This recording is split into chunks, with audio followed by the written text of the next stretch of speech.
Assalamualaikum. Saya Hamdah binti Hamid dari Nadi Mahir Pertanian dari Kampung Kala Dengapoh.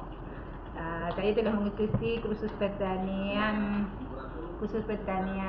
yang diambil oleh Nadi yang bertujuan untuk memberi latihan dan praktikal dalam bidang pertanian moden.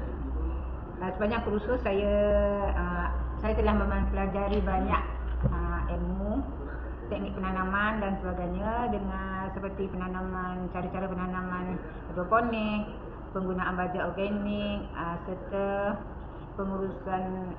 cara-cara menguruskan ladang secara lestari.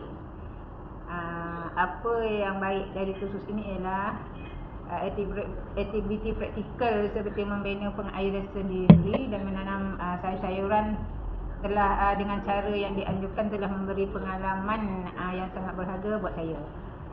Pada awalnya saya menghadapi sedikit kesukaran dalam memahami sistem pengairan pintar.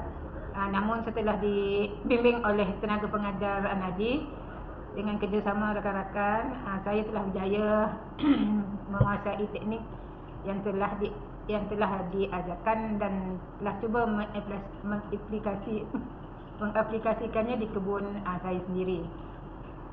Saya juga telah dengan aplikasi yang diajarkan, saya juga telah berjaya meningkatkan hasil tanaman tanaman sayuran dari kebun saya dengan menghasilkan dengan penghasilan yang lebih baik daripada yang sebelum saya menggunakan teknik di atas.